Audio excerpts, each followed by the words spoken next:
Seorang advokat itu ya memang harus punya nyali lebih dan harus punya kelebihan dalam bela diri. Kalau enggak ya konyol.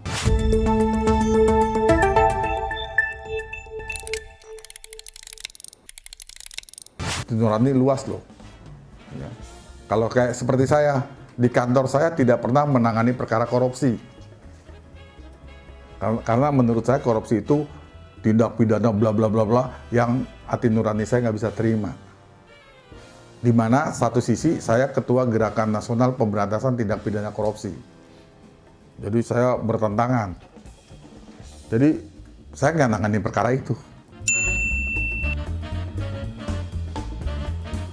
Saya dalam praktek sehari-hari jadi advokat, kalau litigasi, kalau belum menguasai, tim saya tidak akan turun ke lapangan.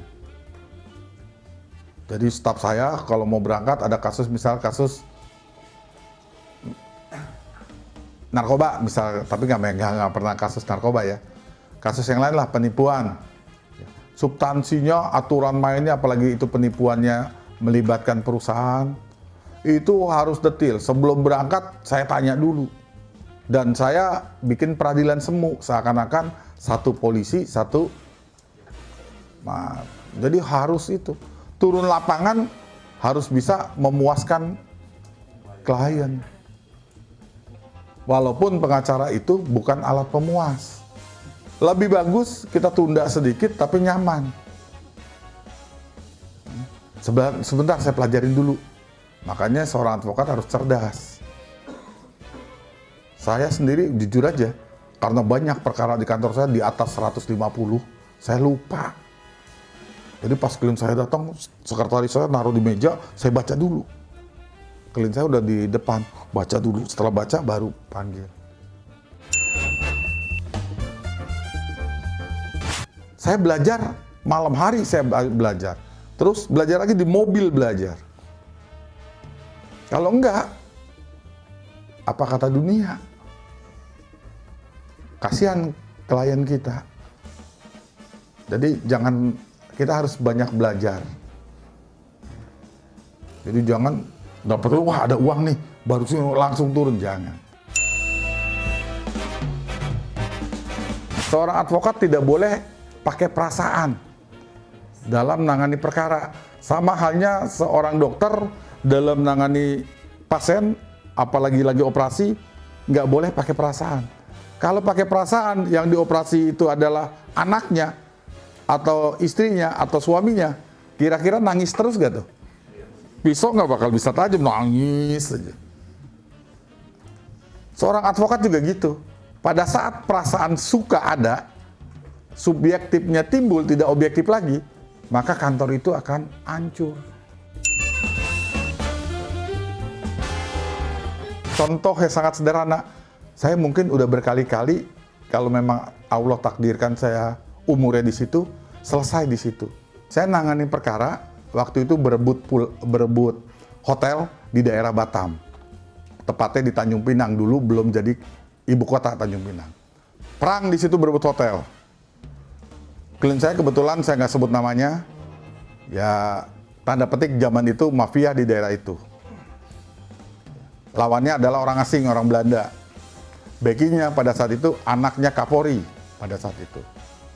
Karena yang bermain sudah tataran-tataran mafia kayak begitu, saya pengacara dari yang tadi mafia lokal, walaupun saya dipersoalkan oleh Kapolda, oleh Pangdam pada saat itu, Pangdam Bukit Barisan masih, kenapa sih Bang Adi mau tangani perkara ini? Kan dia itu mafia gini-gini. Saya bilang sederhana, dalam kasus ini dia dijolimi.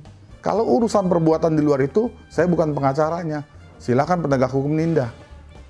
Tapi dalam kasus ini, saya harus profesional. Berebut hotel ini, dia yang benar. Saya mau sidang. Nah, naik di perahu yang 20 orang ya, atau 30 kecil lah, Pak.